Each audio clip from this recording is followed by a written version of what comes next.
family that served? Yes, I do have family that served. My little sister was in Afghanistan, Nice. and a friend of mine, Billy McClay from Jersey City, he Green Beret, died in Afghanistan. God rest his soul. Yeah, he was a good soldier. He's a good dude. Yeah. What about yourself? My nephew's in right now, and then my dad was Navy, Korean War. My oldest brother was Army. And then we have a family member in the Secret Service. That's what's up. Yeah, so... Would you mind introducing yourself? Yeah, John Plunkett. John Plunkett, how do you spell your last name? Just like Jim, Plunkett. You know, that's definitely a generational thing, because most of these kids don't know who Jim Plunkett was, even though I do, right? And that's a good thing, right? Yeah, We talk about yeah. great quarterbacks. Yeah. Listen, my name is Chris Black, and I have a website called Eclipse.biz.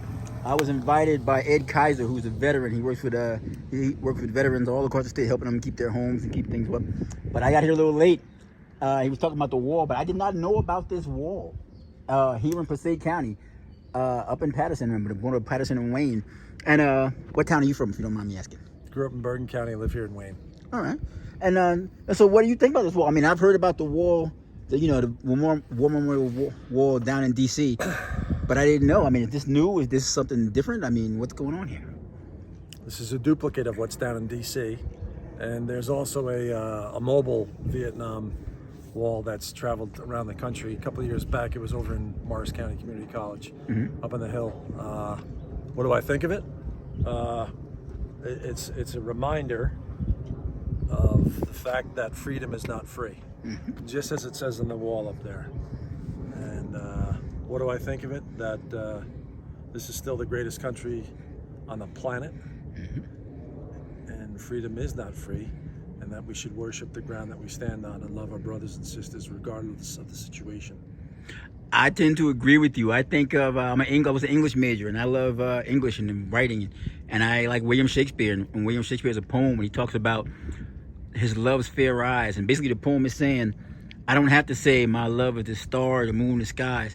I can say she's got bags under her eyes, she's got saggy breasts, she's got this, but I love her all the same. I love her for who she is and what she is. And so I think about America the way that Shakespeare talked about the woman he loved. For all the bad history, for all the things and injustice to people like myself and others and all those other things, I agree with you. This is still the greatest country in the world. Everybody's got a story. I'm white and Irish. We were brutalized when we came to Facts. this country. Everybody's got a story. But the fact remains, all these people died for our freedom. Political people made decisions, and these young men and women stood up for their country. That's happened time and again, and it's still happening right now. It's going to happen again tomorrow. We can never forget, and we have to love the land that we walk and sleep and eat and play ball and work on, and help your neighbor out. And that's what it's all about, man. It's about love and service of the country, you know what I mean? Everybody's having a tough day every now and again, but you got to lift people up, you know? Yes. And not forget the people that died for us so we can have an opportunity. Yes. You know, it's just like that. So. And I want to ask you, I mean, you mentioned Irish. I agree. Black people, Irish people, people who've been oppressed around the world have something in common with the Irish, right? Because it's been going on for hundreds of years, right? With the wasps. But I wanted to ask you, what do you want people, and two things. You mentioned the members of your family who served. Did you serve? Did not. I don't want to get in your business, but I mean, yet you did not serve, yet you appreciate their service. Very much so. Why is that? Well, it's like this. So, service member families have a different dynamic inside their four walls. Mom or dad that served bring a different dynamic to that dinner table. Maybe it's trauma. Maybe it's discipline. Maybe it's trauma and discipline. Maybe there's anger and depression. Maybe there's love of country. Maybe there's all of that as ingredients in a salad bowl, if you will. So what do I think about that? When I'm looking at this wall, 18 years of age, were these guys scared? I'll never know, but I can imagine that they were very terrified. But they followed it all the way through. And their brothers and sisters that were by their shoulders witnessed all that, and they kept on fighting and soldiering on. You know what's interesting about that?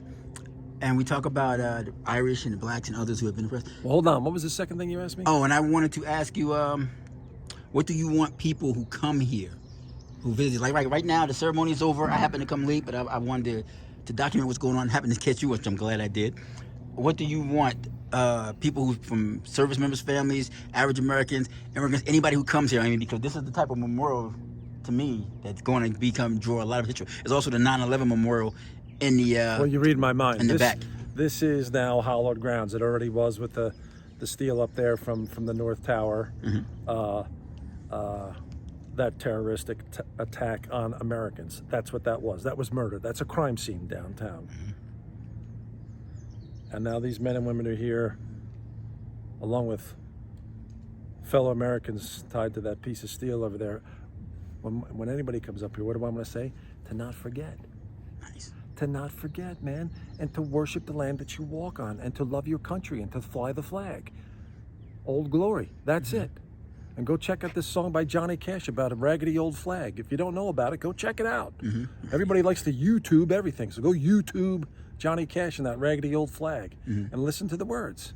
And be grateful for what you have. Nice. And help somebody else out. Somebody's got it worse than you. You think you got it so bad? Somebody's got it worse.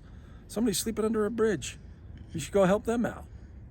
You know? And one of those persons sleeping on the bridge might be a veteran who served his country and has to coming back is still dealing with some issues. I mean, because that is a reality for some people, for some veterans. Trauma does not leave the vein. Facts. Whether you grew up in a traumatic household, there's more civilians with more PTS than there are military. I didn't know that. A great Marine friend of mine taught me that. Really opened up my eyes. I know what trauma is. Most of us do. Yep. This life's not easy. I call it the trauma of growing up. Yes. That's it, but that's life. We pull our pants up, you know, we suit up, we show up, and do the best we can. Put one foot in front of the other and do the best you can. And be morally straight, and don't lie. I'm glad you said that because, you know, for some people who say, oh, I don't have nothing in common with a soldier. I'm not a warmonger. I did this. But you just like, I think you're 100% right. Trauma is common. It's just you have to see the commonality in it. Be able to put yourself in someone else's situation and put them and imagine yourself in their situation the way you were talking about. So what is your name, sir? Oh, my name is Chris Black. Chris Black. So let's wrap up with this. One of my favorite movie scenes of all time, which is very appropriate for what's going on right now, where you and I are and who we are and all that, is taken from The Officer and a Gentleman. So when the drill sergeant's out there with Mayo and they're out there on the hangar and they're duking it out, and the drill sergeant gives him a left, and mayonnaise is bleeding, and he says, "Your blood is red as mine, Mayo." Right? So that's number one. We all bleed the same, regardless of what's going on. We all put our pants on the same. So we got to lighten up and come together, man. That's what's going on, and love up on all those people that laid it on the line for us, and do better tomorrow. That's it. I like that. I think that's a great message today here, because today is Saturday, May 18th, but we're coming up on Memorial Day, which is coming up soon. I think what your message is a great message, especially with the way the situation in the world is now and all the strife and elections and things like that. I tend to agree where you're coming from. And once again, introduce yourself, and if you have social media where people can find you, because I mean your message seems to be cool, and it would be nice for people to be able to go there and see some of your message. But introduce yourself one more time. My name is John Plunkett, and if you want to go find this video that Mr. Black here is going to put out there, I'm out there on LinkedIn, so you can check it out. And if you don't have a flag off the front of your house or whatever it is, go to your local hardware store or your local flag store. I go down to Gates Flags over there in Clifton, New Jersey. Fifth generation Gates family cut their teeth back in 1871. They're still making flags 5 generations later. Those are the flags that fly off the front of my house. And so I'm also a board member for first responders here in Passaic County, because when there's a problem, we dial 911 and the cavalry shows up. Who's the cavalry? Police, fire, EMS. A lot of whom are veterans who have served. Are also veterans. So let's thank them and keep it moving. I want to say one last thing before I go. Ed Kaiser, I was having a discussion with him recently, and he said that in his life, he's found that there are I and me people and we and us people. And he said that he's being a veteran in the Navy, that most of and seeing people in the households and the communities, the we and us is where it should be instead of the I and me. What do you think about that? I think the I has to die, and it's we to get well. And if you don't know what well means, look it up in the dictionary. It means to be healed, as if healed from a wound. And at some level, we're all broken at some level, aren't we? Inside or out, some trauma, back to the trauma topic from earlier today. So Yeah, the eye has to die. I'm not talking about suicide. That's not what I mean. I'm talking about the weed, and that's how we get well, right? Nice. That's how we play ball. That's how we go to school. That's how we go to work. We do things together. We don't do things individually, right? Mm-hmm. That's it.